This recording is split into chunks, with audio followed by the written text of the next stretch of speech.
Have you experienced dream invasions? Have I dreamed in AR? Hell yeah. Hello and welcome to Reality Studies, a show that tries to clarify the chaos from culture to the cosmos.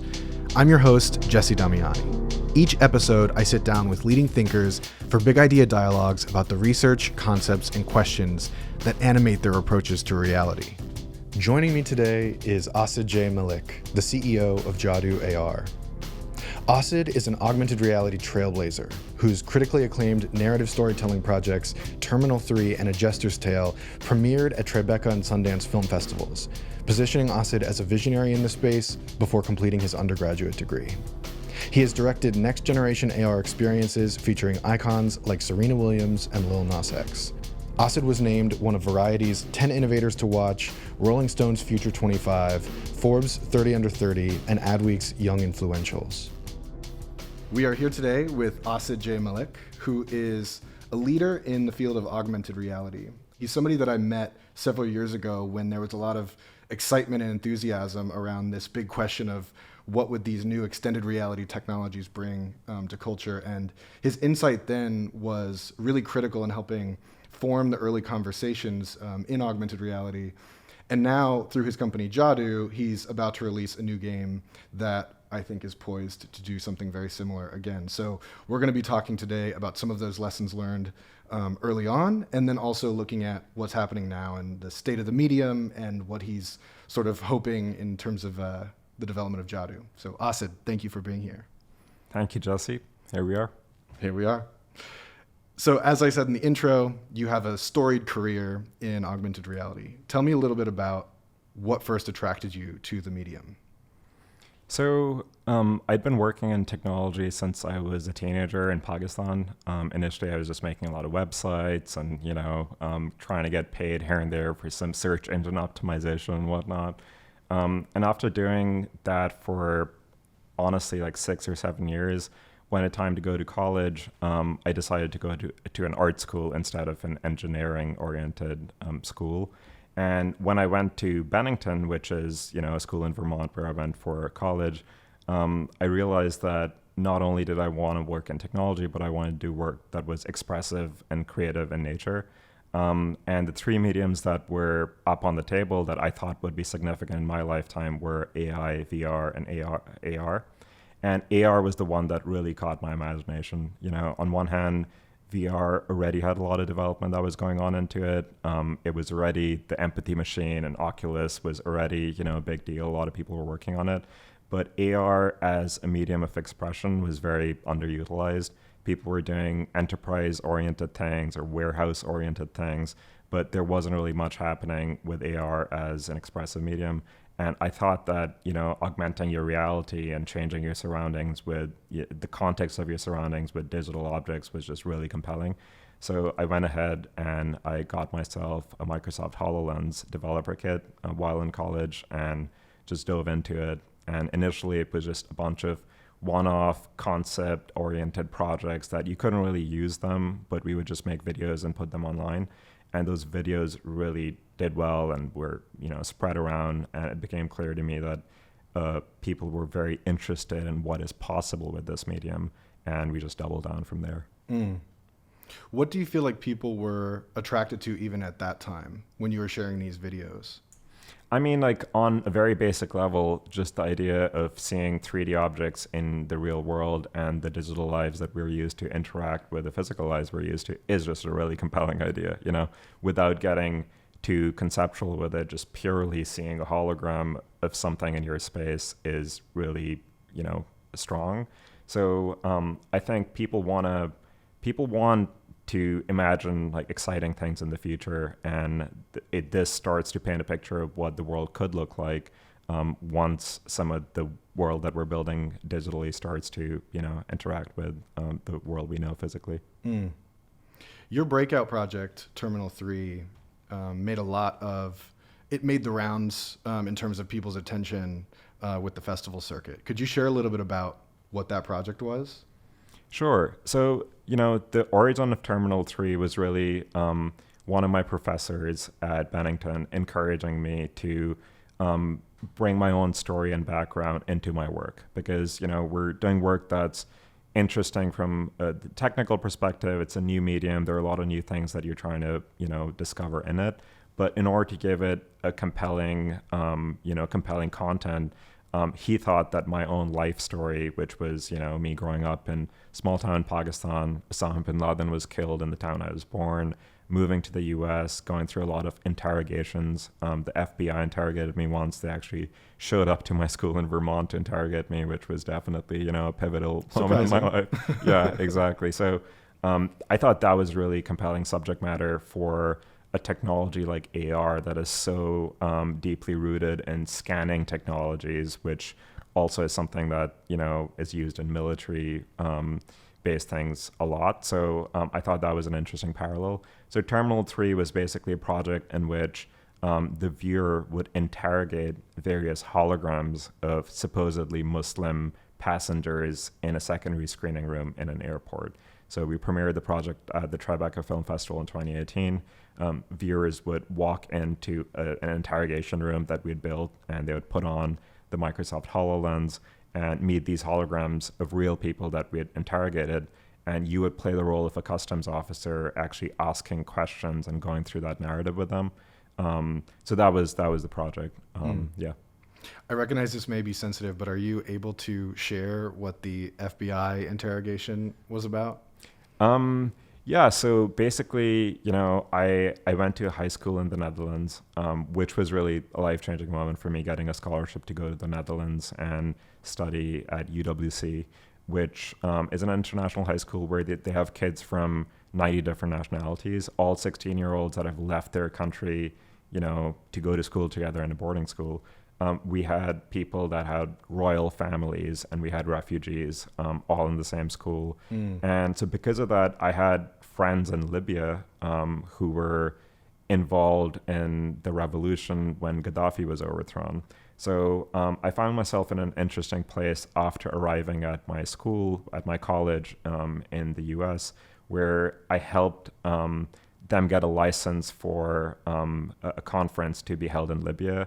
And they invited me to speak, and I thought that was, I wanted to go see what a country post-war looks like. So I went and stayed in Libya for 2 months. And when I returned, and this was in 2016, unsurprisingly, the FBI wanted to speak to me, because obviously a Pakistani kid coming to the US, staying here for 3 months, and then suddenly going and living 2 hours away from an ISIS training camp, triggers some alarms.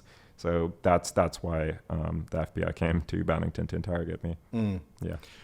You brought up this episode that I was actually totally unaware of from your life of going to high school in the Netherlands with all these different people from all over the world. Did that factor in at all to like what has led you into augmented reality, do you think? Absolutely. I mean, that was, not many people get an experience like that. Where there is no dominant culture, because every country you live in, there is some dominant culture, right? Like if you're in Pakistan, you're involved with a lot of Pakistani culture, and in the US, that's very much the case, because, US, like, people have strong political opinions here, and people assume a lot about each other's identities based on one thing they know about them. So going to a high school like this, where there were kids from every different country, you saw various cultures emerge and various aspects of life. So for example, a lot of people would use Arabic slang. Even like people from other countries would use Arabic slang in my high school, because that was the slang that somehow, rose to the top. And that was the case with, a lot of other aspects of life. It just creates a really global perspective. I knew that I had to be, involved in technology with that kind of global mindset, and make sure that comes through in the work that we're doing. So a lot of the early projects, being political in nature, were tied to the fact that I went to a school that was also very political in nature. So Terminal 3 was definitely a social impact oriented project. How did you feel? Well, first of all, let me rewind for a second.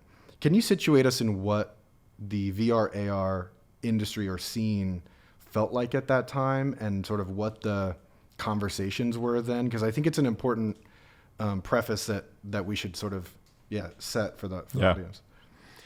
Yeah, it was an interesting scene. This was when there were a lot of 360 videos in VR, and a lot of them were very empathy driven. So, Chris Milk had coined the phrase empathy machine. And, there were a bunch of projects that people were recording in refugee camps in Syria and, the earthquake in Haiti. And so that was definitely the predominant idea floating around in VR. Sure, there was fiction stuff as well, very Pixar-esque animation, 10-minute long projects. But there wasn't really anything of that nature happening in AR. The reason I was interested in tackling similar subject matter, but in AR, was because I felt like VR just felt so removed from your immediate reality that it just felt like a lot of people would have this notion of, hey, like I'm putting this headset on and I'm in a refugee camp in Syria now. And when I take it off, I'm in, like a film festival in New York in a very like liberal, progressive, privileged kind of setting. And you would have this kind of delusional sense of moral superiority that you now know how it feels to be in the shoes of someone. And just, I don't think there's anything wrong with that. But I thought that the opposite, where someone comes to you, was more compelling. So you're in your space, you're grounded in your reality. Nothing else is changing about it. But now a foreign presence is in your space. And you have to address that and deal with that and face the challenges that come with it. I thought that was a more interesting frame for similar subject matter. And it suited the medium really well. Yeah. And then the next year you had Jester's Tale, which insofar as, all creative acts are political, was very not specifically directly political the way Terminal 3 was. I think a lot of people felt like you were staying within AR and you were still at the edge of what AR could do, but it was in terms of content, extremely different. What was your decision making in terms of jumping from the more social impact oriented, representation oriented, that sort of thread you're describing in the VR community, the kind of, the great empathy machine, empathy engine, and then going to this project that's really dark and gritty and just experimental and strange? Yeah. I felt like, I had said what I wanted to say about kind of group identity related stuff of like, I'm from Pakistan, this is my background, here's, things you can confront that I can give you. And it's, with this frame of, it being like a social, values driven kind of project. But eventually I just want to make work in AR. I think any work I make in AR is inherently political because, I'm from a very different background at the end of the day in a transplanted in a very different culture. And it doesn't have to be inherently that. It just is that by nature. So with A Jester's Tale, we just wanted to look into the technology itself, and the story that we made was really bizarre and abstract, which is how I think new mediums should emerge, And it was also somewhat of a response to what was generally happening on the Magic Leap and on the HoloLens, and also on a lot of VR headsets, work that was incredibly clean, family-friendly, very Pixar-esque. That's what people thought was, the content that was necessary to get the medium to popular consciousness. And I didn't think that was the case. I thought that, early mediums should be messed around with and do random things with and take bold steps with and try to do nonlinear, weird stuff that doesn't work in existing mediums. That's how you test the boundaries of a new medium. So that's what we were attempting to do with The Jester's Tale. So it wasn't so easy to sell, honestly. It wasn't so easy to understand as a concept. But I think that is what made the project more compelling. And the reason I could do that was because Terminal 3 had been successful enough where we had raised money for a second project without the financiers caring about what the project or the content of it was. So I could just take more bold steps with it. So it was a weird piece. I still think about it sometimes. We did some bizarre things in it. Can you share a little bit about it? Yeah, so it was framed kind of as a reverse Turing test or a reverse CAPTCHA almost. So you start the experience and it's marketed as a bedtime story. But when you start it, it gives you a CAPTCHA test. So it says, say you're not a robot. We used voice recognition to trigger that pop-up. and then it says use your thumb to, say you're not a robot again with your thumb. And so, we were doing kind of these weird things with it. And then the CAPTCHA test just never ends. It keeps becoming more and more bizarre. And suddenly these holograms show up and, they're trying to manipulate you emotionally. There's this kid who's sitting on a bed with a bunch of rats. We had a physical bed that, the kid's hologram was on, and you're talking to the kid, and suddenly the kid becomes the CAPTCHA test. And so it's like kind of switching between these really bizarre scenes. And towards the end, we were doing this thing where the real kid whose hologram we had made would be sitting inside the physical wall. We would open this panel, and there was a cage inside the wall in which the kid was sitting. And the last moment was you confront the physical child, and you're still looking through the AR headset. So, for a split second, you're not sure if it's a hologram or a physical child, or at least that was the concept.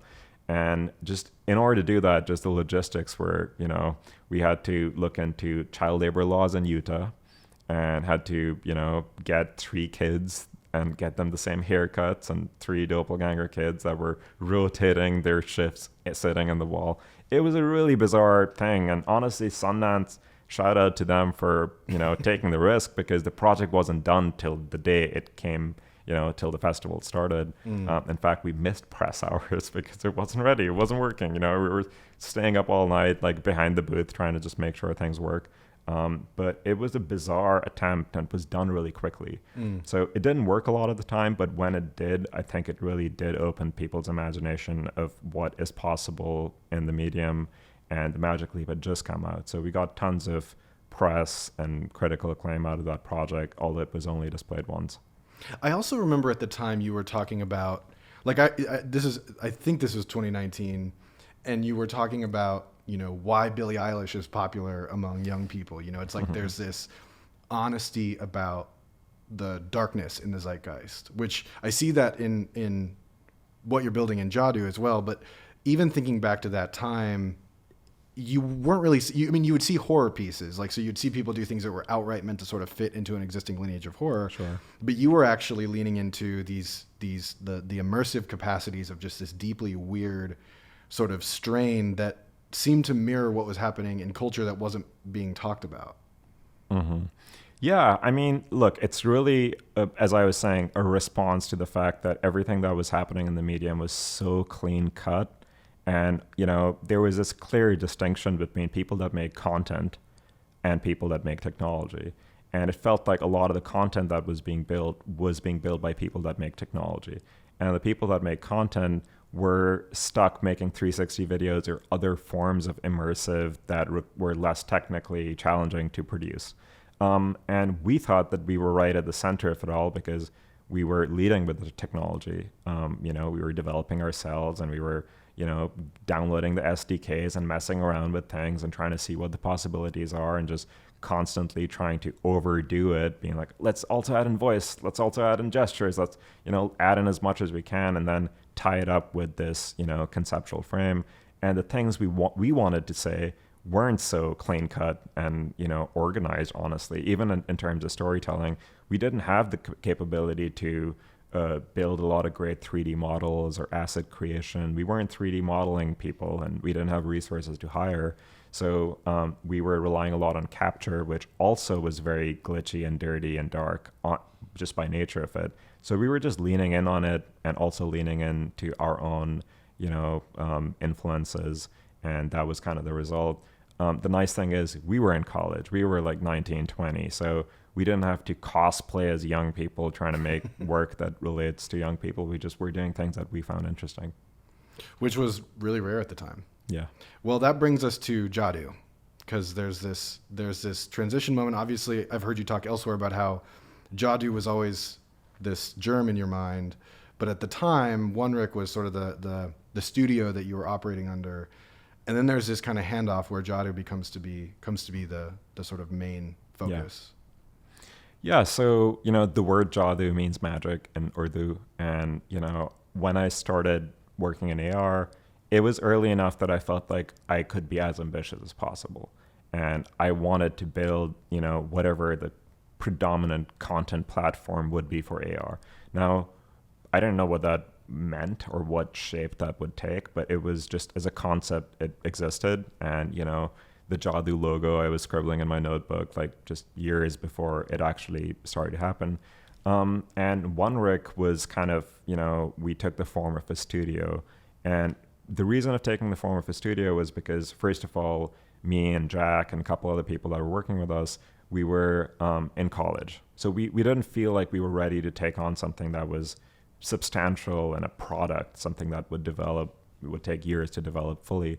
So we wanted to do a lot of shorter sprints, like 3-month production timelines for a project that goes to a festival. So push ourselves, try to do a lot in a short amount of time, get some gratification out of a release, and just iterate, do a couple cycles of that. So when finally we graduated, it made sense that it was time to now take on a more, full project that we could, realize. And some of the factors that went into Jadu starting to take the form that it was taking was, one, we had realized that we couldn't work on headsets anymore, which was a real shame because the whole thing with AR for us was headsets. We thought AR headsets were incredibly compelling, and we thought that using a flat rectangle on your palm is not, how people will interact with technology in the long term. But Do you still believe that, by the way? Yeah, I would say so. I mean, in the long term, Yeah. However, right now, phones are how we interact. It's a medium that has matured a lot. All iPhones look the same now. And people complain about it. I love it. I think it's been perfected. You can add incremental adjustments to it, but it's really in a good place right now. Headsets are going to take some time. So what we realized was, in order for new mediums to develop, you need to build for audiences. You can't just work in a lab on the best form of the technology forever. You'd rather work with kind of the good enough version of the technology, but at least have an audience that's interacting with it that gets you further. So that was one of the key theses with Jadu. And the other thing was that we were realizing we were working on the HoloLens, and Microsoft honestly did not care about content and creativity and entertainment. They had some pieces they would showcase in the events, but they didn't care about it because they treat it as an enterprise product. So when the Magic Leap came out, I was very excited because their whole thing was, this is a creator-oriented headset. And so we were creators and we built something on it really quickly. We were mid-production. We pivoted to the Magic Leap. It was really challenging. A lot of things that were necessary to make a Jester Tale didn't exist yet. They couldn't play volumetric footage, for example. We had to commission a custom plugin and do a lot of things to get it to work. But we did it because we wanted to make a mark on the headset that was for creatives. And we did. We launched a project, got into Sundance, got great press, got better press than a lot of Magic Leap projects that were at Sundance. And they didn't end up putting it on their platform. We were in conversation with them for quite some time. It went up to the CEO.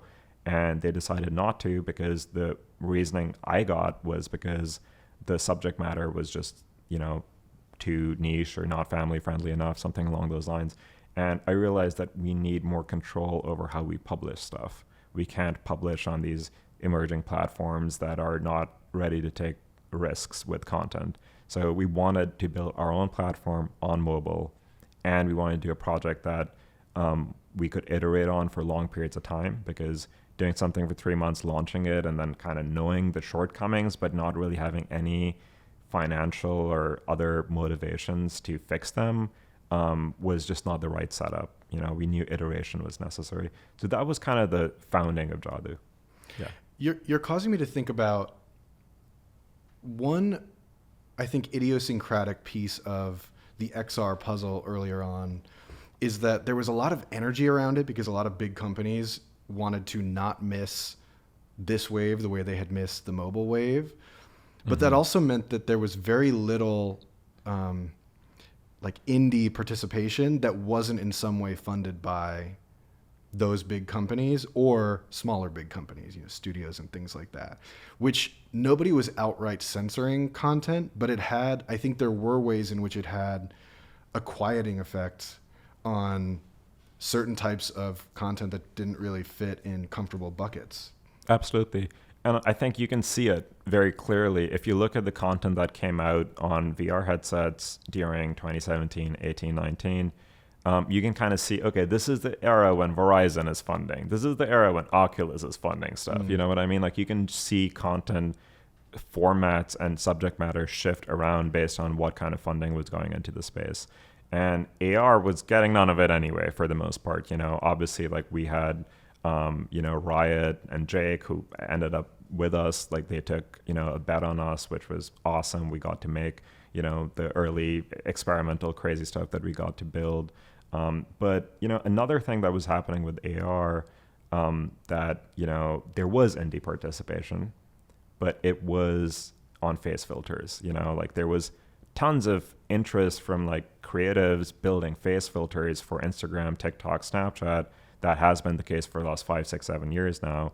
But personally, I think that it's been somewhat detrimental, not entirely detrimental, but aspects of it have been detrimental to the space, because indie creatives who could have worked with more fleshed out game engines and produced stuff that was, really compelling, that they owned, ended up building filters for these platforms using tools that were really simplified, in exchange for followers, really. Like there was a time period where you could make filters on Instagram and get hundreds of thousands of followers because there weren't that many filters on Instagram, and your name would pop up next to the filter and people would go follow you. And so many people kind of went in on that wave that I think that they were distracted from the possibilities of working on Unreal or Unity and actually building more fleshed out AR projects. Do you think that had an impact, that era of filters being the main access point for augmented reality? Do you think that impacted what the public thought augmented reality was? Yeah, for sure. I think it has had a similar effect to what Google Cardboard and 360 video did for VR. When people heard about what VR was, but they never experienced it till the New York Times shipped a bunch of Google Cardboards everywhere, and then people were plugging in their phones into a cardboard box, watching 360 videos that didn't have 6 degrees of freedom. They were in a sphere, and they were then getting motion sick and this and that. And that just put a taste in people's mouth of what VR is supposed to be, which wasn't very accurate, based on what actual 6DoF VR can do. And I think a similar thing has happened with AR, a combination of face filters, where face filters are not designed for you to have a spatial experience. They're designed for you to record a 2D video. And Pokemon Go, where, it was popularized as an AR game, but the predominant form of, the mechanic that you use in the game is, geolocation based. The actual AR was quite limited. You're throwing, a ball and trying to catch your Pokemon, and it felt relatively flat when it first came out, and that was how a lot of people experienced AR. And the third bucket was basically marketing activations on web, right? Like a lot of AR marketing projects that were also really quickly made, really quickly pushed out by agencies, no iteration, just whatever random novel mechanic that came up, just ship it. And between those three buckets, I think AR on mobile developed kind of a stigma where people feel like mobile AR can never be compelling enough, and headsets have to be popularized before AR becomes like a thing. I don't believe that's the case. I think mobile AR should have another large moment before headsets, where headsets are still a bit far out. Yeah. You've talked about this idea of like a ghostly presence, and I think that one of your approaches as an artist and storyteller that I'm seeing translate into your work in Jadu is really activating the space that you're in. Now that, like, unlike Pokemon Go, which is geolocated, you have to partake at this place that you've been told to go, which induces a certain degree of, control on the part of the game maker, and et cetera, et cetera. You've taken the opposite approach with Jadu, but also with Terminal 3, with Jester's Tale, where you're trying to actually more deeply immerse people in the whatever physical space they're in. Absolutely. I think the one common thread in all of our work, it used to be volumetrics, which, volumetrics, for people that are not familiar, is a technique where you can use a lot of cameras, or at least use some depth cameras to record, a person in 3D as a moving video. And we were doing tons of that, Jester's Tale and Terminal 3 and the early iterations of Jadu were all volumetric video. And I thought that was going to be the case forever because that was one of our strengths. But at some point we were, running into limitations with how interactive volumetric video can be and how much effort that takes. So we shifted to what we're doing now, where you have 3D models of characters that you're interacting with. But the thing that ended up doing was we were really familiar with just human figures and characters in AR. And that became a big differentiator for us because generally AR is considered to be a first-person medium. You know, most AR is you're the player, you're interacting with your surroundings. You don't need another character in the middle of it to, you know, facilitate. In our case, we did add these avatars in the middle that you're then controlling. So AR becomes a third-person medium in that scenario, which makes it a lot more digestible, in my opinion. You know, you can sit down and move your avatar around. You know, you don't have to be physically moving all the time, which is generally, you know, cool and novel, but exhausting, and people don't want to do that all the time. So this gives you that optionality. And then it also adds this concept of the ghostly presence, which is something I've felt for a long time that was a strong thing about AR, was you can have an AR experience, you can have a person in your room that you're seeing through your phone, but it's still your room. You're perceiving it as your room. So even when you're not looking at it from your phone, it feels like that person was in this space earlier. And that's a really unique thing that VR and other mediums can never accomplish, is give spatial presence to another human being in your space and for you to feel like that presence is lingering after you're done with the experience. I mean, and that literally changes your sense of that physical reality. It stays with you. Absolutely. When you think about that first moment of Jadu where you had holograms of performers and it was designed for social video, I have two questions. One is around, I remember watching you direct at Metastage and the sort of weird considerations that you have to make when you're directing somebody for volumetric capture. And I'm wondering if you feel like that sort of laid a foundation for sort of where you've landed with Jadu. And then also how you feel about those holograms and if you see any kind of future life for that style of social video, even though it's not where you're prioritizing your focus right now. I love those holograms. We have so many of them. We're storing raw data in cold storage from those holograms. You know, we ended up working with like Serena Williams and Lil Nas X, and, you know, we have holograms of them. We built tons of great capture with 106 cameras. But also like artists like Bia and Omar Apollo and artists that have since really blown up and, you know, have significant audiences. And we caught them when, you know, that they were just bubbling up. And I think we have some great footage from that time that over time would be interesting for a lot of people. So we want to bring it back in some form, even within Jadu, you know, just creating opportunities for it. It's not going to happen in the near future because that's probably very confusing for our audience. We want to establish the scene first. But I definitely think that they will have those kinds of clips will have a life later on, even for us. But absolutely, you know, recording for volumetric, you know, kind of established me as an AR director because, like, initially the term director just, you know, I didn't feel like a director, you know, I didn't go to school for any kind of direction. It's just film terms were kind of being thrust upon us because we were going to film festivals. But when we started doing volumetric recordings was when I started feeling like a director because, you know, you're on set and there's someone and you're telling them what to do. And, you know, very quickly we realized that certain things work, certain things don't. Part of it were the limitations of, you know, the capture itself. Like, for example, for Jester Tale, we recorded this kid. And when we recorded the kid, he had to be in a huge green screen room alone and give a moving performance while talking to the viewer who wasn't even there, looking like at nothing, right?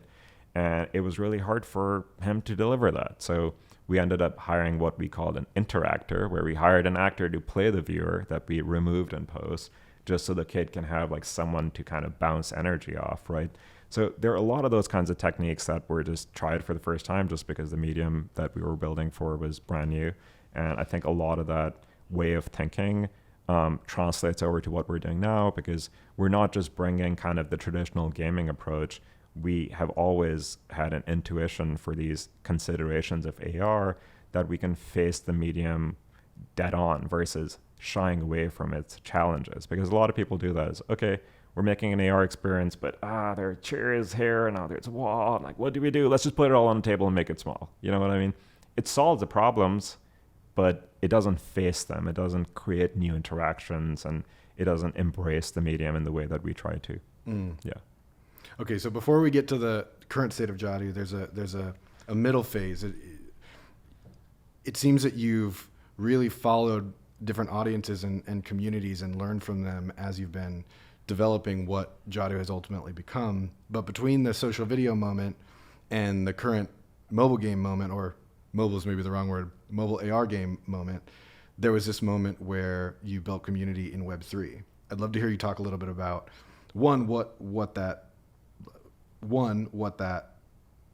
so I'm going to rerun that question. Mm-hmm. One, what the Web3 strategy was, and two, how you're thinking about it now with this more broad focused game on the way. Yeah. We've never had too much of a preconceived notion about what the end product is, like in a longer span of time.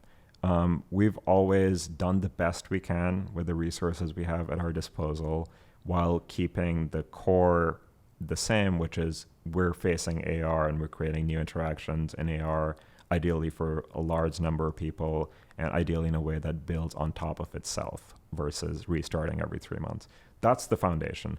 Now, the result of that equation has been different at different times. So we were doing holograms earlier with music. The reason for that was because the pandemic had started. We knew we could do volumetric clips, but we couldn't do volumetric clips that were really long because that was really heavy. So we had to do short volumetric clips in the middle of the pandemic, and TikTok was blowing up and musicians weren't touring. So we found a unique opportunity there to work with musicians, record short clips that could be used in TikTok videos as holograms. It made a lot of sense. That got us far, it got us out in the world. We had an app, people were using it. We got to around 100,000 downloads on that app. There were moments when it was really trending. There were millions of views on videos that were emerging out of that. But it wasn't very clear how we were going to monetize or where this was going to go long term. It's expensive to record holograms. It's not compelling enough for people to pay for it. It was enough to get us going. And this was around the time that Web3 and NFTs were really just starting to pop up. And, there was skepticism from all kinds of groups around the technology. And I was parallel to a lot of people that were working in NFTs, that people that had early drops.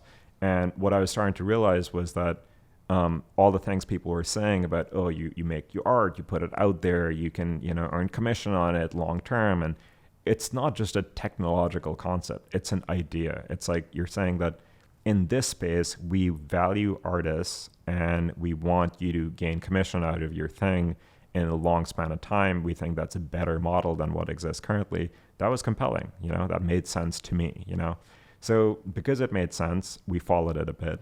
And I had directed the only music video I've directed so far for Pussy Riot.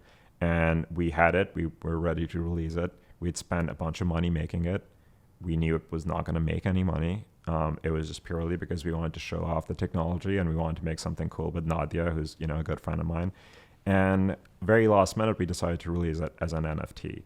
And it sold for, I don't even know the exact amount anymore because it was a ridiculous, like few $100,000, And on YouTube, it made $50. And suddenly I was like, okay, there's an emerging space. They think about things differently. They're asking the right questions.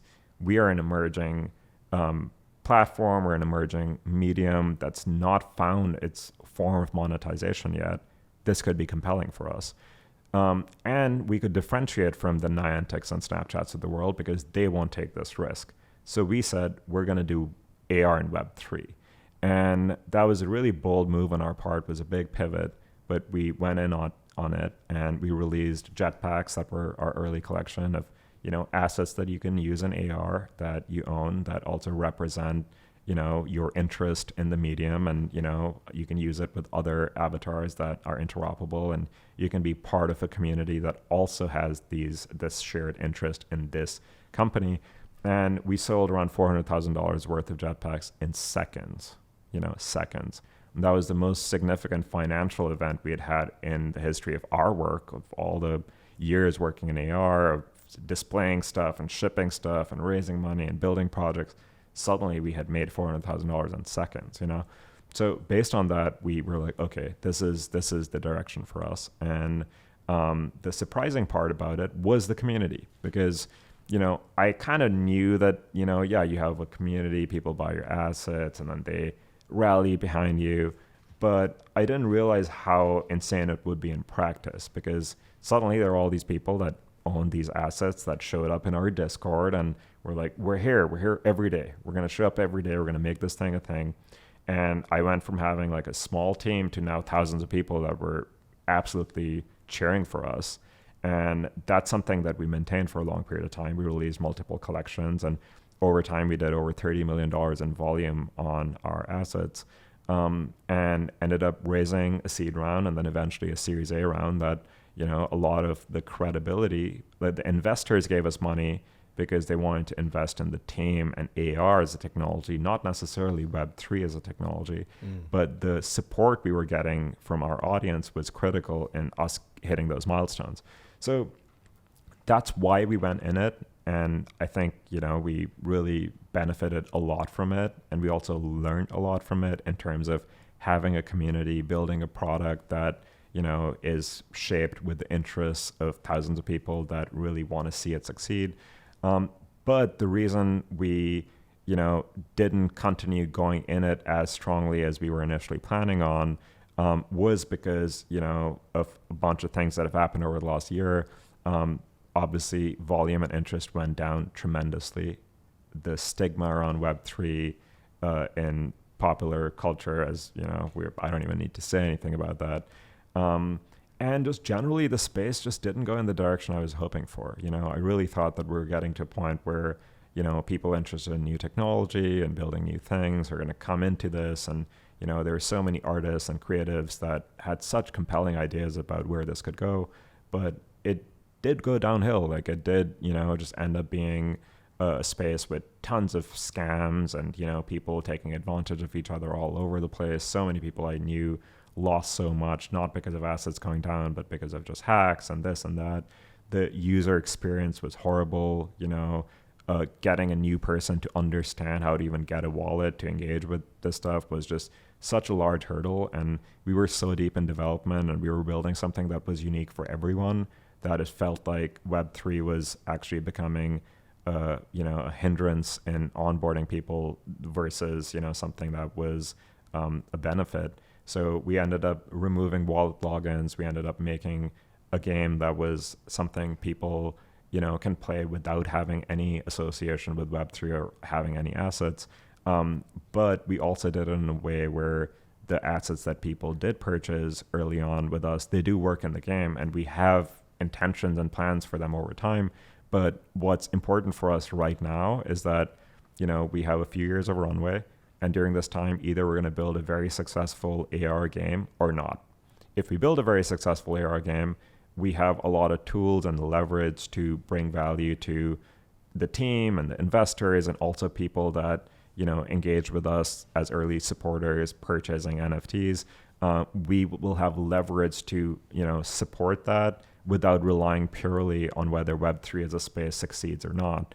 And the other scenario is we, you know, only focus on a small audience that we try to kind of appeal and pander to them, and then hurt our chances of actually having something that is sustainable and large and successful and has an impact. Yeah.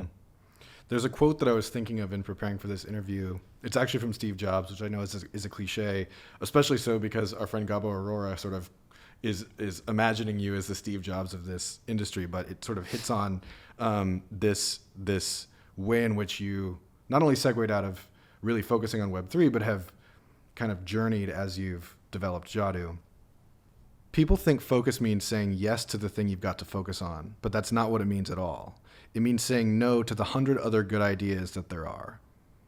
You have to pick carefully. I'm actually as proud of the things we haven't done as the things I have done. Innovation is saying no to 1,000 things. Absolutely. We've never done more than one thing ever, you know, and like the whole thesis of going into building a product and not going by an agency or studio model was that we had to do one thing and just, give ourselves a setup where we can just iterate on it. And that's really why we're moving into what we're moving into now, which is building an AR fighting game. Because when people think of the metaverse, both in terms of VR and AR, they have this kind of generalized vision of a social space where many things take place. And when everyone's trying to build some kind of generalized thing, nothing specific emerges. So we learned this roughly a year ago, and we said, you know what? We have a setup. We have these avatars that you control. It's a third-person game. We're building a multiplayer functionality, so, remote multiplayer. What should these characters do when they're with each other? What's one thing they can do? And what's the best thing they can do that people will understand, that'll give them an intense experience and just get them into it?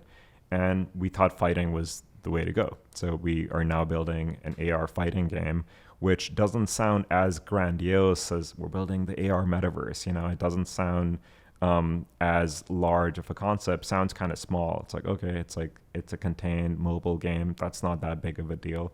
But I think this contained structure allows us to just do a really good job at it.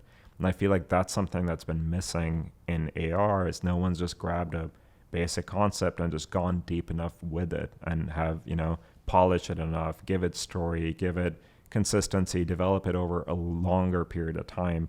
So I think we're really lucky that we're getting to do that right now. Yeah, I mean, the last big reference of AR gaming that anybody points to is Pokemon Go. And however much anybody respectively likes or dislikes that, they really nailed the geolocation function. And that, of course, was explosively popular and continues to be popular to this day. Was there a particular moment that you remember deciding to do a fighting game? Or was it sort of the result of conversations over the course of days or weeks or months? Yeah, it was something that started bubbling up. And initially, you're just throwing random ideas with your team and people you meet and just seeing what sticks, what people kind of respond to.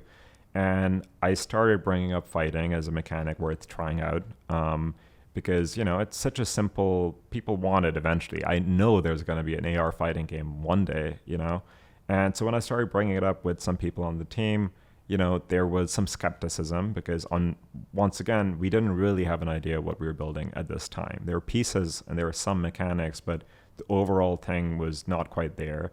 And everyone on the team had their own version in their heads of what this could become. And I think some people thought maybe like a Tamagotchi style thing, or people still had maps in their mind. So fighting was kind of a weird one. And also there was a lot of skepticism because fighting games are, a very particular thing that very particular type of people usually indulge in, and they're very developed now. So it's actually hard to build something that's an AR fighting game that's novel.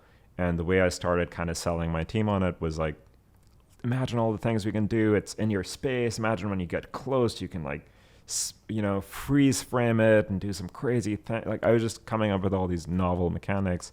And it's funny because, we were like, okay, let's build a quick prototype. So we built a prototype in 2 weeks and shipped it in beta to our Discord audience. And, this was the first time there was somewhat of a loop. There was something to do, and people played a lot.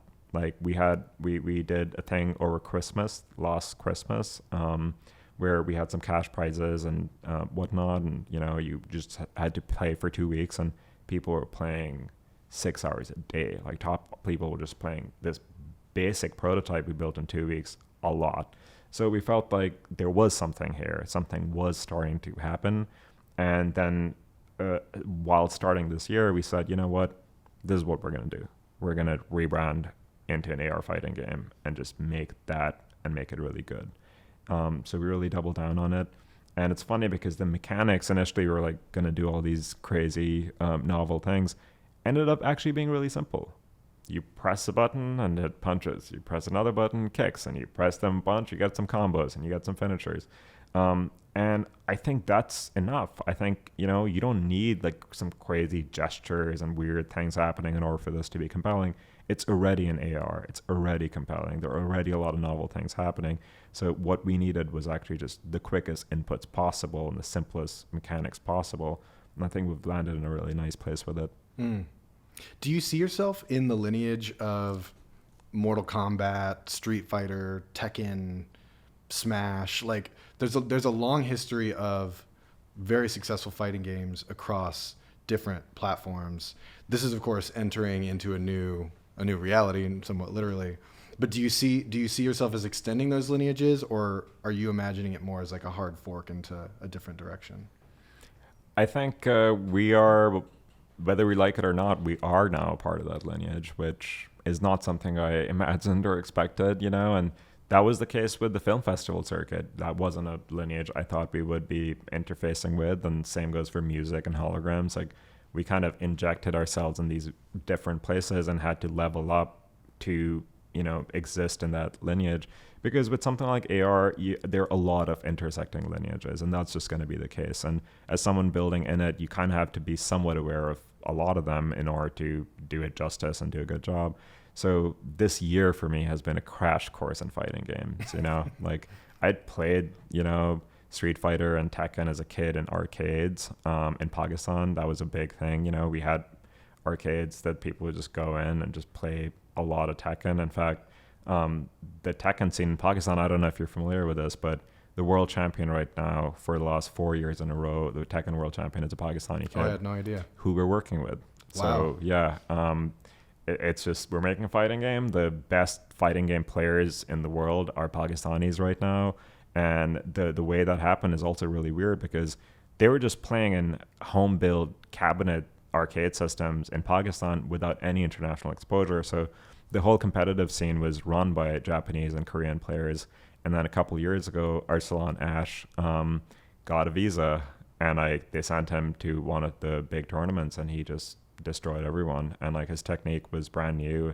He like uses fingers like this to hit the buttons and everything, and everyone was just completely taken aback. And then they realized it's not just this one guy. There's a whole scene that's not touched the global stage yet. So I'm very proud that that's like a weird thing that is in my background. That's why we started working with Arsalan. He's been advising on our gameplay mechanics, and that's awesome, talking to the Tekken world champion 4 years in a row now. Yes, like I've had to learn a lot in order to, learn about fighting games and just analyze Tekken fights and Street Fighter fights and King of Fighter fights, and like how many punches do people land in a fight? Like what's kind of how many blocks take place, and just compare our setup and, tweak our setup throughout all of this. We've redone our entire combat system so many times now. Our animation team has grown a lot, learned a lot. And me personally, we've been doing a lot of work where we bring in consultants. So we don't actually have an in-house game designer at the moment. I do a lot of it. The animation gameplay teams obviously contribute a lot, but generally we do work with a lot of consultants. We bring someone on who's an expert, let's say in fighting games or, free-to-play games. And we just, do sessions with them on a weekly basis where I workshop ideas with them, bring them concepts, they give me best practices, we tweak things for what we think will work best. So it's an incredibly hands-on process, and I feel very lucky. Like I feel like I have a really nice job where I get to, every time we pivot, I get to learn a lot about a certain lineage and just quickly not only understand how things have been done, but contribute something new. And it's easy to contribute something new because our starting off point is a new medium that we have been working on for a long time. Yeah. What are some of those, like, obviously it's an AR, that's a new contribution, but one level in with the mechanics, with the creative development, concept, etc. What are some of the new contributions you're imagining Jadu sort of logging in this history? Yeah, I mean, on the AR level, it's what I said, third person, right? Like that's one thing. Then a deeper level, you get to remote multiplayer, which is something we're really proud of. We had this idea for a long time, and early this year we weren't sure if we would get it working, but we were just operating under the assumption that we somehow will, and we did, and it feels great. So when people think of multiplayer in AR, traditionally they think of local multiplayer where both people are in the same place and they're having a match together. which is technically quite challenging to get two sessions to sync up in a local space. So what we did was remote multiplayer, because we think that people want to play more with people that aren't physically next to them.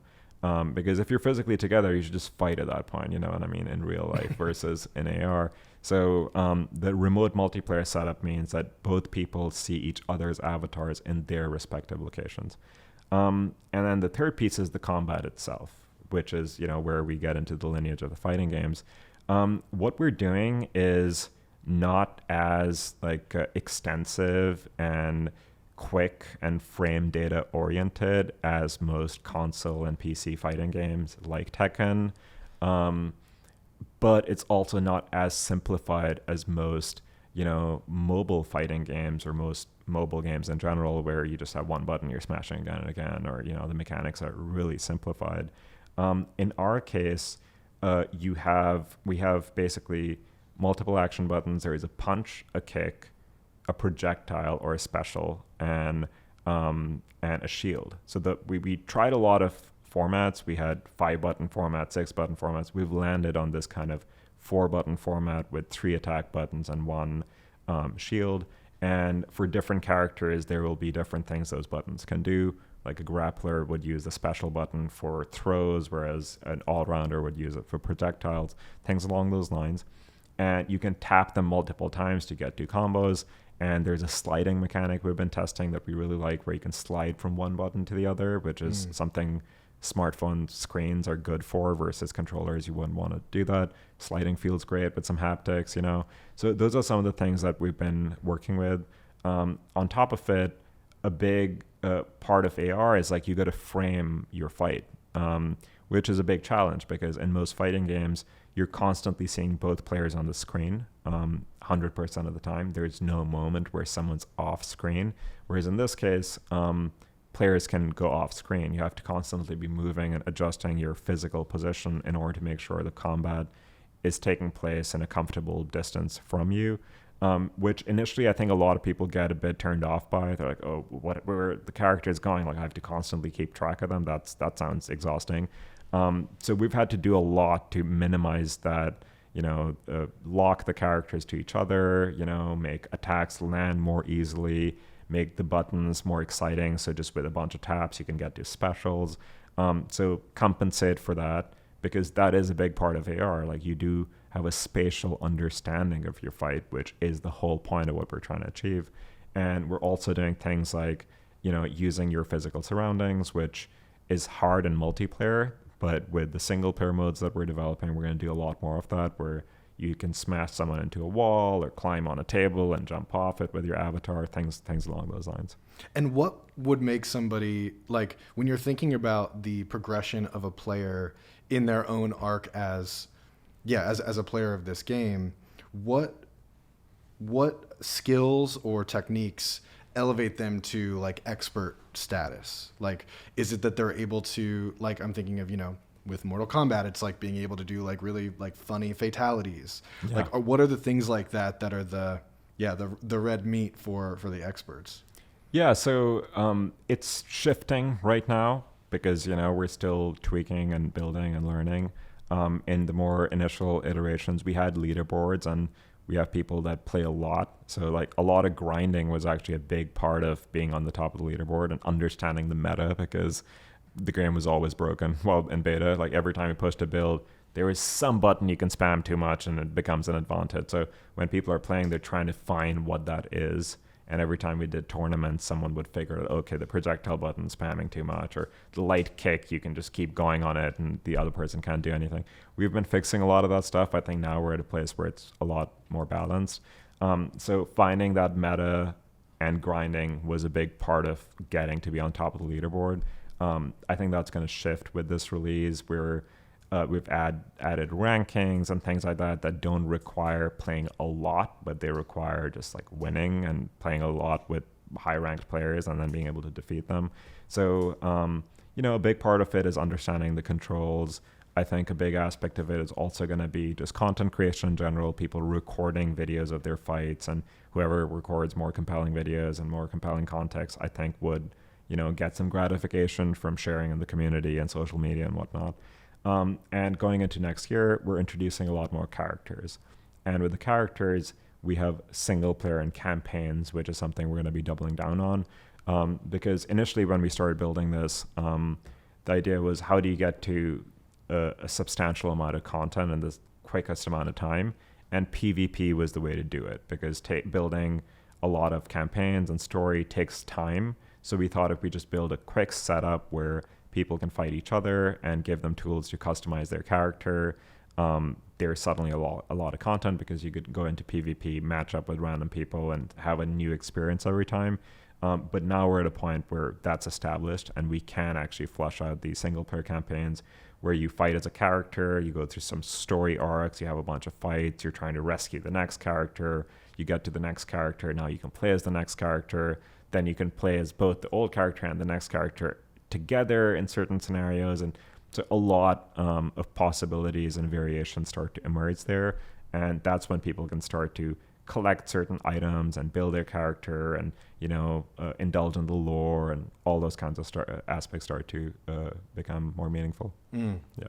You referenced characters, and obviously storytelling isn't the first thing that comes to mind when people think of fighter games.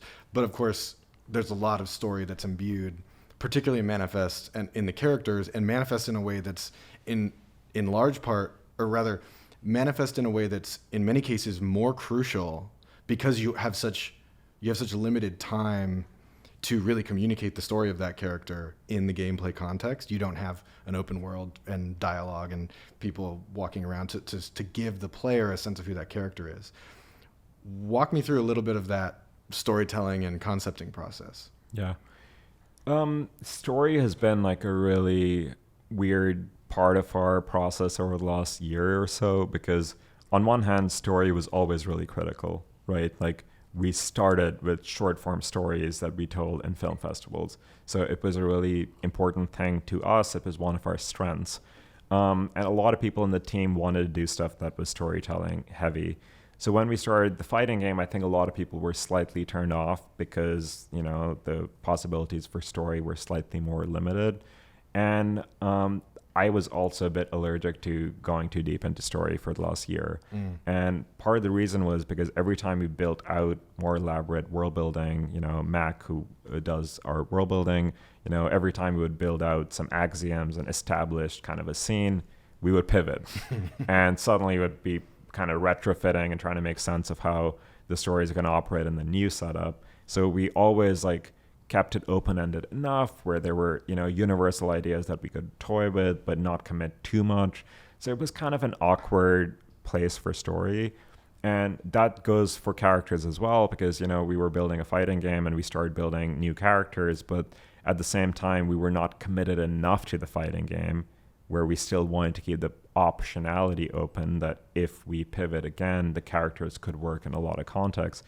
So we ended up building characters that were relatively, I'd say relatively generic, in the sense that we wanted our users to put themselves, as the characters, where you can actually customize your character and build it out and get new shoes for it, get new gloves for it, hair, this and that. And that's what we're shipping right now. And I'm really proud of it. I love our character creator. I go in and just mess with it because it feels so good. We have an audio track playing in the background. Every time you even swipe on the character, the audio shuffles around, which is the kind of attention to detail that most mobile games usually don't get to, but we were adding that kind of polish in every aspect. So the character creator is really exciting, and you get to build your own character, and we're doing a lot of item drops and bundles and things that you're getting for your character. That's an exciting thing that we want to keep developing. But now that we're more committed to fighting, we are now also creating fighting game oriented characters, where now story is coming into play more significantly. So we have new characters we're going to be releasing early next year, honestly, just in 3 or 4 months, where those characters are, global. They're from a lot of different parts of the world. They have a lot of story and background imbued in them, and you get to explore them through these campaigns that you go on. And the kind of process we're using for these characters is, first of all, we want them to be gritty and grounded in reality. we're not trying to make them so fantastical that it's kind of retreatist. It's not fantasy, you know, or it's not Smash, you know what I mean? Like it is, and it's also not as indulgent as, let's say, a Mortal Kombat, where, you know, the violence and like the craziest possible fatalities is what makes the game exciting. In our case, we want to keep it like, you know, we want you to face these characters and their reality kind of head on, kind of in an almost realistic manner. And so that's one of the things that we're kind of following with the characters. And we want them to be global. You know, we want them to reflect what's happening globally in terms of, like, you know, Bollywood's massive now, K-pop's huge now, reggaeton's huge now. We're not living in kind of Hollywood only world anymore, and we want the characters to not just be some kind of token characters, but actually be super compelling and representative of all these things that are taking place in the world. And that's actually a big reason why our team is incredibly global. You know, we're covering around 15 nationalities within like our 40-person team, which is an expensive thing to run. We have to pay taxes in all these countries, and, you know, all kinds of paperwork and logistics that go into running it. But we think it's worth it because the end product then reflects that. It's funny because in this subtle way, even though somebody might look at your career and say, oh, Terminal 3 is Asad's most political work, what you're describing has a definite political angle to it. Absolutely. I mean, I think the most political thing, in a weird way, is like the thing that has the largest impact, reaches a lot of people, and actually affects a lot of people's lives. And, you know, what we're trying to establish now is something that young people that are just starting off, you know, getting into things that they like and care about, giving them a new medium to engage with each other on. You know, I'm really proud of the fact that this is, you know, an immersive spatial kind of experience where you meet someone on Discord and you find some friends on the internet, and you know, text them and see their videos and photos, but in this case you feel their presence in a space, in your room, in your world. And I think that that's really powerful, and being able to do that with characters that, you know, are coming from all over the world, and, you know, the setup that we're positioning ourselves for. Fighting itself is, you know, like it's political. You know, people punch and kick and scream for the things that make them punch and kick and scream in the real world. And like, we're leaning in on those things. We're leaning in on the angst that emerges from, you know, the political state of our planet. And so I think that just doing a piece that works for white liberal audiences in a film festival setting is, I believe, not as political as something that actually reaches a lot of people from a lot of different backgrounds, and like allows them to mix and merge with each other around something that is compelling and is, you know, directly related to the future of where things are heading. Yeah. And young people are often, not to speak for all young people all over the world, but young people often have much less agency than adults. And as a function of that, spend more time in a routine set of spaces, often their room. And what you're doing is kind of capturing some of the, like what made going to the arcade special, you referenced the arcade in Tekken, it resurrects that social component in space, but instead of it being in a separate space somewhere else in the world, it's in a space that's very special to you, presumably. Yeah, exactly. You know, with a Jester Tale, this was a big concept. It was framed in a bedroom. So what we were trying to accomplish was that, you know, if you see a really insane story take place on your bed, you're likely to dream about it, you know? And we're like, how do we get into people's dream with content, you know? AR kind of gives you additional tools of increasing the likelihood that that happens. And I think that's the case here as well. You know, people playing in their familiar spaces and seeing unfamiliar things, and presence of other people from other parts of the world showing up in familiar places. I think that that's really powerful and gets into people's psyche for sure. Have you experienced dream invasions? Have I dreamed in AR? Hell yeah. Can you share any of that, of any moments where that happened, or any like anecdotes? No, honestly, like more recently my dreams are not, you know, I don't remember them because there's so much going on work-wise that, you know, we're just really kind of tunnel vision into just the day-to-day of making things happen. So I don't even, as soon as I wake up, my brain automatically kind of like, okay, what are things that have happened in Tokyo last night, and then all other parts of the world that our team is situated in. So I get fully immersed in it directly. It's been a long time since I've been remembering my dreams. Well, I'm sorry to hear that. I hope after the launch I'll have some time to sleep and have some deeper dreams. Speaking of your team, it seems to me you're describing a context for Jadu where you've got team members all over the world. You've also kind of been on this ride as a company. Like, talk to me about that experience as somebody leading a startup with, now 40 or 50 people and bringing them on this journey. And because I think one thing that often gets discounted in these discussions is how brutally difficult running a startup is of any kind, but then much less one you're describing that is attempting to be global, attempting to operate in a totally new or relatively new medium. So I'd love to hear a little bit of your perspective on that. Yeah, I think that aspect of it has been one of the most significant learning experiences for me over the last year and a half, is just forming a team and relying on a team to get the job done, because it's an interesting push and pull of, how much agency do you give people? How much do you trust people right off the bat? How much do you step away from things that you feel like you've been an integral part of developing and let other people fill those shoes? So we hired a lot last year. We raised a lot of money really quickly. It was a very euphoric market where it felt like the only limitation was talent and not resources. And we, got the team up to around 50 towards the end of last year, and very quickly realized that was a mistake, because a lot of roles we filled were, either roles that weren't actually needed, that were actually now being a deterrent to us moving quick, and other roles that just we didn't hire good for and ended up with people that we thought weren't, doing the job the way it was supposed to be done. And we had a round of layoffs last year that, me as a CEO of a young company, it was pretty insane, like just hiring rapidly and then having to go with layoffs and kind of dealing with everything that comes with it, and then kind of reskilling up this year, but now doing it with more learnings and, having a more clear sense of what we're trying to do, having a better organizational structure. So one of the big things that I've had to do multiple times over the last couple of years is just restructuring the team till it works. And a couple months ago, we did a big restructure in the middle of our sprint to get the app out, which wasn't planned, and a lot of these things often aren't, where I was just noticing that certain aspects of how the team was organized was not working as well, because there was often wasted work. Someone would do something that someone else was doing in a different way, and both things wouldn't, work harmoniously together. So with that, we arrived at what we have currently, which is a structure I'm incredibly proud of.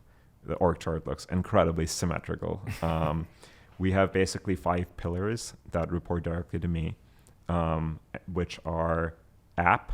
So the app team is essentially, responsible for everything that happens on the back end, everything that, the app itself, the UI, the campaigns, the leaderboards and profiles and connections, and just all of that is under the app team.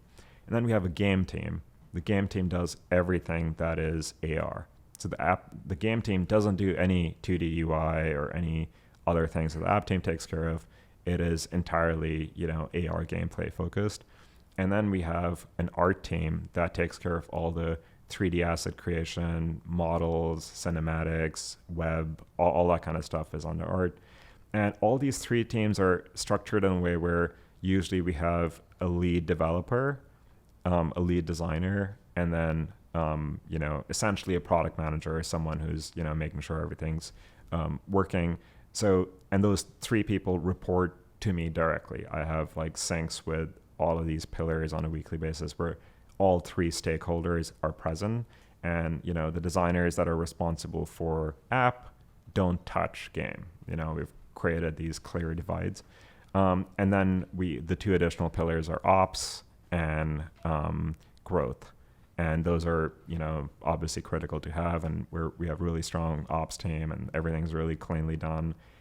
I'm very proud of our code base. It's incredibly modular. It's very thoughtful. We're constantly refactoring. Everything's just really nice. There's very little debt, technical debt. Design team, everything is, managed in Figma, and we have, just everything connects to each other, strict design systems, everyone's in sync about what's happening. I'm really proud of the organization we've been able to make really quickly, and each of the teams knows that we're building in a new medium and know that our setups never should just be how setups in other places are. We start from scratch every time, and we ask ourselves the right questions till we arrive at a structure that works. Long way from one rec. Man, if I tell you about the way some of those projects look like in the back end, it's like Jack and I joke about it all the time. Like we were, taking these to festivals and people were writing about us and whatnot. And like the Unity projects were just horrendous. We were just tons of game objects laid up with we had a script called just a simple timer, and we would just time them on and off to make them work. It was very put together. But the user experience came across polished because, we were good at that. But now it's kind of ridiculous. I'm incredibly proud of the code base and the design systems and everything. It's my dream. Yeah. I like to think of when people take the leap to doing a startup, they're observing something about the way the world works, and they're making an argument that it should work differently. How are you thinking about that relative to Jadu? I think there are just a lot of different aspects in which that happens, There, on one hand, it's like, how is the team structured and, what we're trying to do there. We try to not have too much of a preconceived notion. Similarly, AR as a medium constantly just means that whatever we're doing, we have to think of it differently. So we're operating in the mobile gaming space now, right? And like, if you think about mobile gaming, on one hand, it's the most significant market. It's $90 billion a year, quickly growing from here. But if you think about most mobile games, a lot of them are kind of glorified slot machines, or more underwhelming versions of what's possible on PC and console. And one of the things that one of the consultants we're working with, he brought it up with me recently. He said 70% of people that play mobile games have never in their lives played a PC or console game. Wow. So they don't have the context of gaming culture in the same way. So many people just play mobile games and don't even think of themselves as a gamer necessarily. So we are trying to bring a really fresh take to mobile gaming. We're saying, mobile gaming, just completely forget about what it is currently. Imagine if it's mobile. Imagine if you have to move to play it, It's literally mobile. Yeah, it's literally mobile. And like that's just clearly distinct from what's possible on PC and console. It is original to this platform. It's native to this medium. And so, that gives us a brand new frame. Everything we think about in terms of mobile gaming is we're thinking about how do we make a mobile game, and that's just one of the many aspects in which I think the way we work is different from how whatever lineage we're operating in was doing the same thing. I mean, Jadu meaning magic, I think is really apt for, many reasons that I don't know, but one reason that I'm thinking of now is you're imbuing these phones with a new kind of magic by prompting people to, of course you could walk around with your phone, but you're not thinking of it as a portal into a gaming environment, and you're kind of flipping that on its head. Yeah, and that's actually been my favorite feedback so far from people that have played our beta. We've had around 10,000 users playing around 100,000 matches while we were in beta. And when we ask for feedback or when we look at what people are saying on Twitter and Discord, often it's things like, I just had a brand new experience with my phone. And I thought I could never have a brand new experience with my phone again because I've had my phone for a decade now and does the same things it does every day. And now suddenly I'm using it to interact with my space and move around and try to follow things.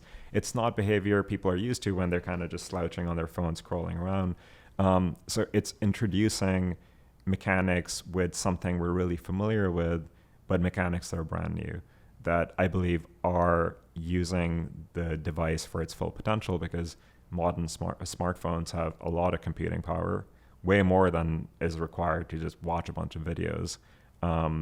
Gyroscopes and LiDAR sensors, those are the things that make this medium special and things that other gaming mediums have not had access to.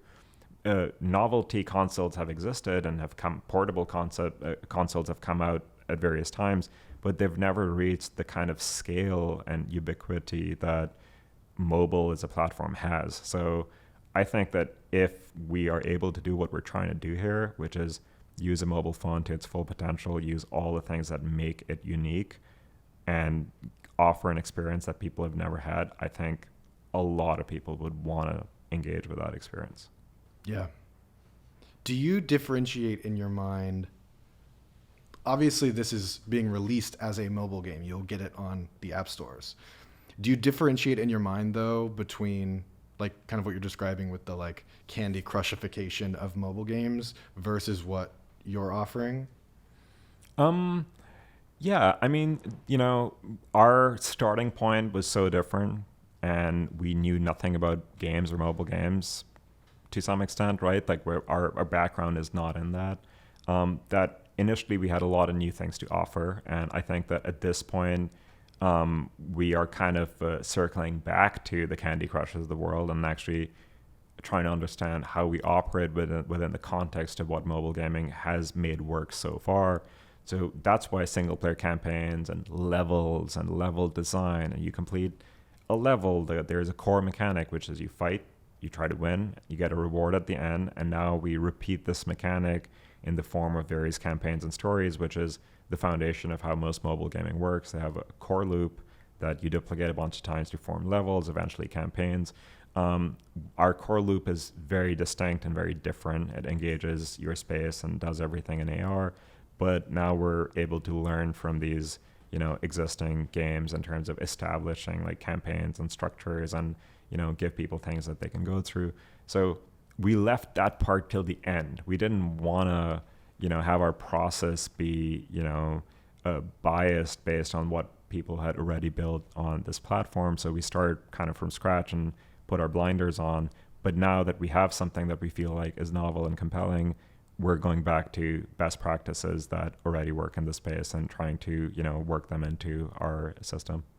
Are you encountering any misconceptions about, like, when you're engaging with your Discord community, with folks that are on the beta, are you encountering any misconceptions about what augmented reality is or what you believe its potential is? Absolutely. I think a lot of people have a reaction of, oh my God, that looks so sick, but I'm going to wait for the headset. It's like, I bet it's not that good on mobile. It takes it till people actually play it to be like, wait, what? Mobile phones can do this? I had no idea that this was even possible. So a lot of times when people kind of see it, they do approach it with skepticism. So, that's just kind of a default. And then we have to win them over by showing them things that are really compelling.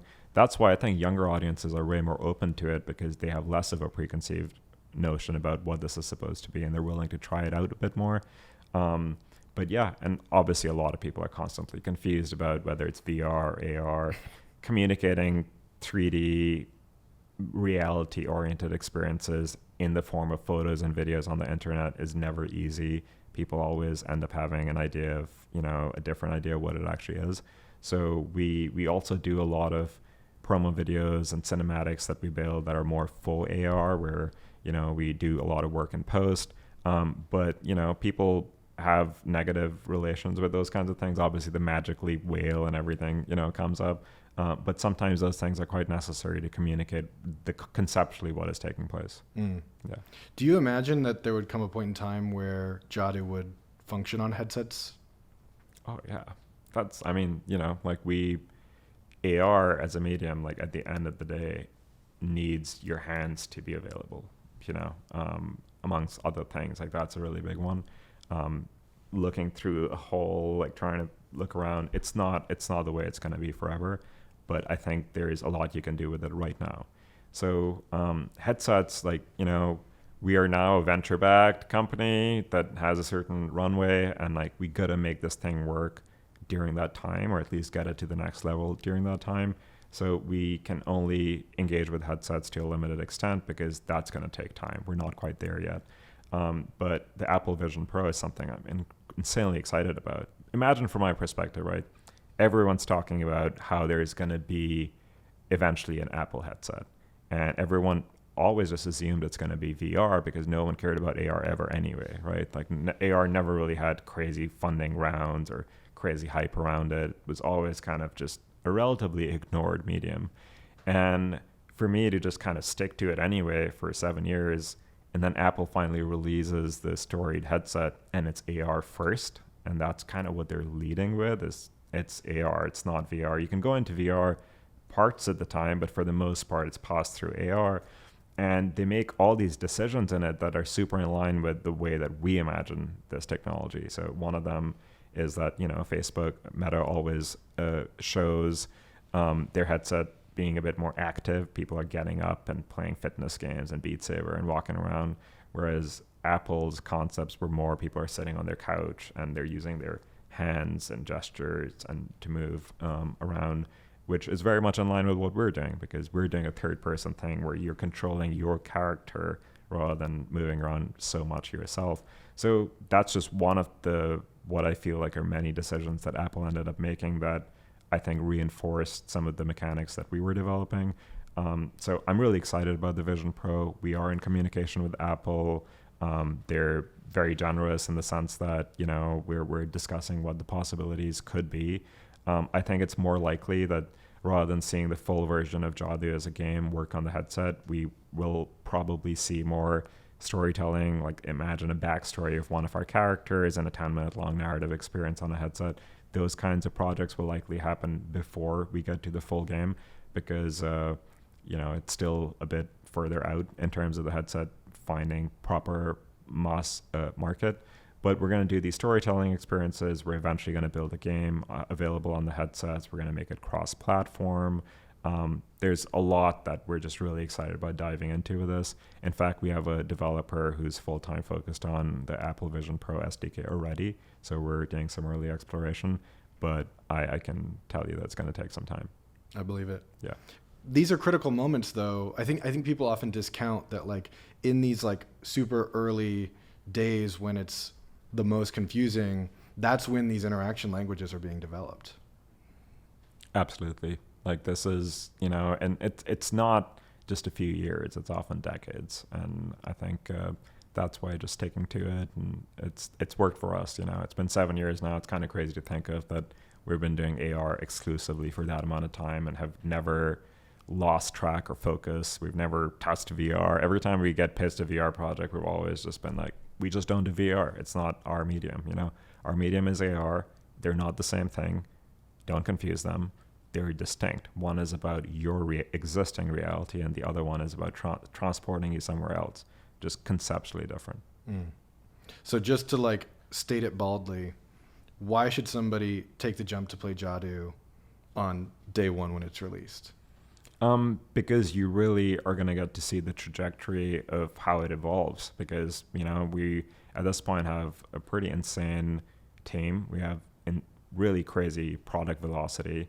Not only are you going to get an experience that is incredibly rich in terms of multimedia, you're moving around, it's great music, great sound, great VFX, great sound effects, haptics on every moment. Just there's real craft in what we're building. It's not a quickly spun up mobile game that's trying to hop on a trend or something. It's like something that we're really putting a lot of love and attention into, and you experience it in the product.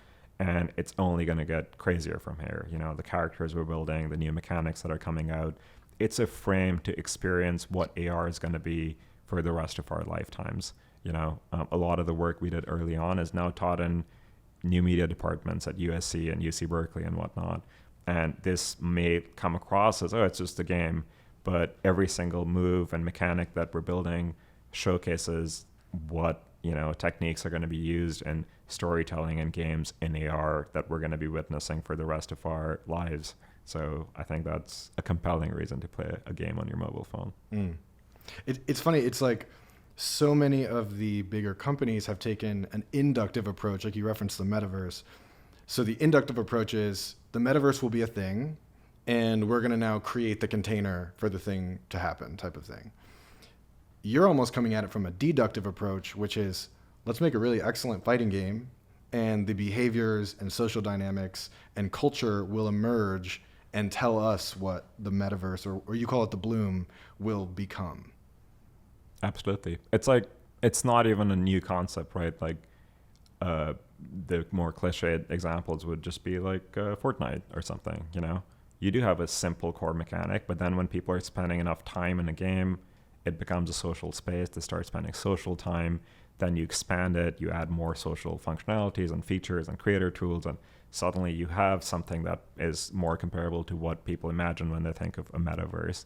And I really think that this is an interesting trend that's happening right now where, you know, Epic announced a bunch of layoffs, and it seems like they're doubling down on Fortnite and stopping a lot of side projects that might be actually quite successful. You know, same's happening at Niantic. They're also laying people off, stopping a lot of side projects, and doubling down on Pokemon Go.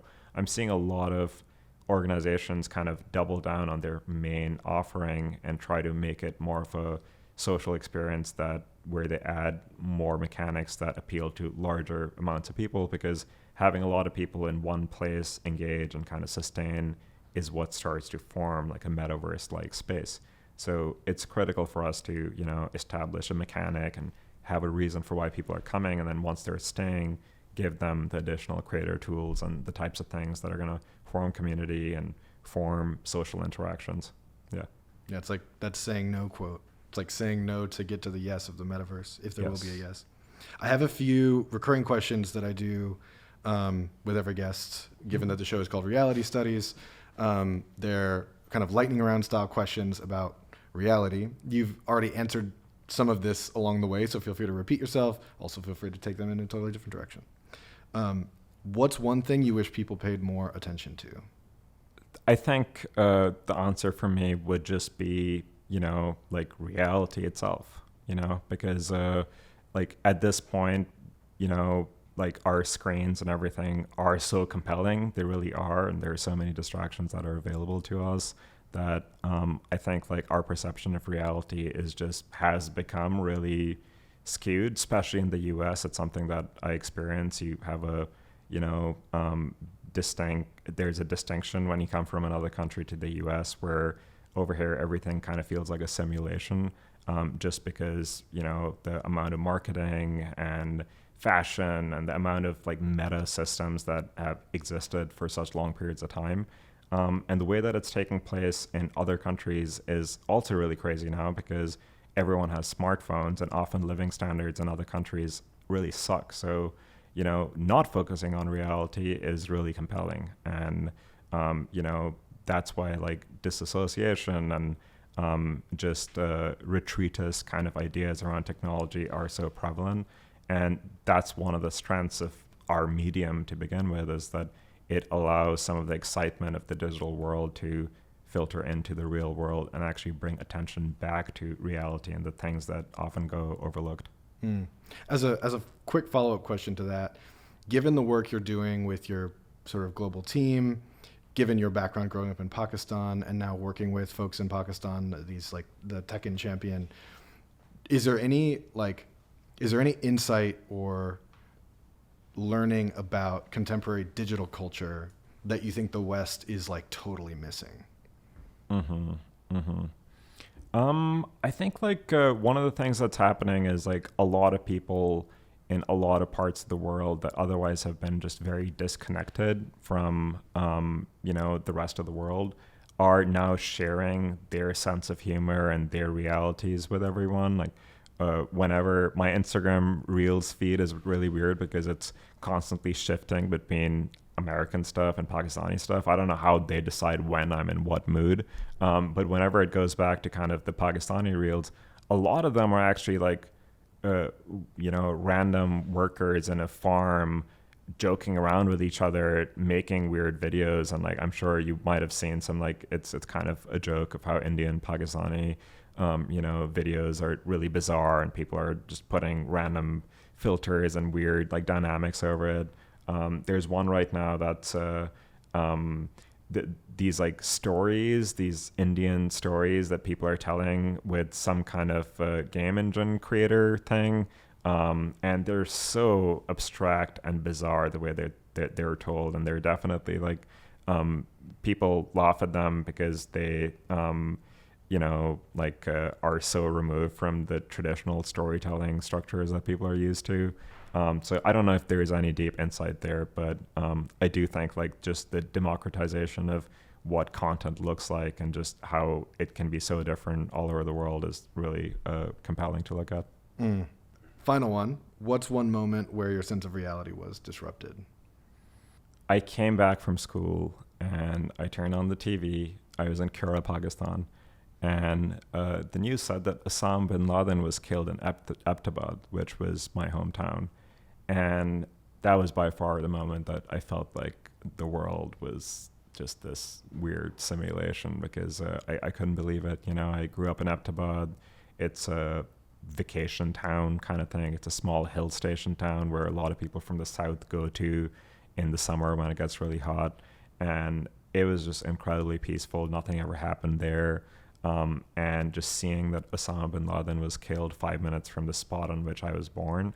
And then I called up my cousins and they saw the helicopters crash that evening.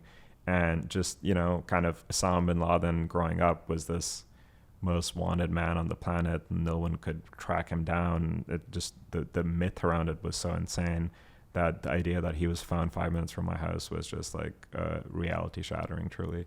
Wow. Yeah. Cannot imagine. All right, so we have arrived toward the end of the interview. There's so much that you have to say about AR and Jadu that I'm sure we could only scratch the surface in this interview, but is there anything that we missed that you feel like is important for people to know or consider about any of the aforementioned? Play the game. Obviously, like, it's my job to promote it, make sure that people get to it. I'm really curious to see how audiences engage with it. And I would say if you're a listener who's going to go and actually play and engage, like, put yourself in the shoes of the people making it. I think it's an interesting exercise. I try to do that with most media that I consume, just kind of happens automatically at this point. But especially for a new medium of AR, kind of thinking about, hey, why did they make this choice? Why is this thing here? Why is this indicator pointing to me here? Why does this event take place before this thing? I think it will get your brain thinking about the medium in a way that makes your gameplay experience actually way more compelling than if you're not thinking about the medium. I would love for our audience and our players to be in it, not just for the story and the fighting and the experience that is on the surface, but also because what this means, what this is trying to be.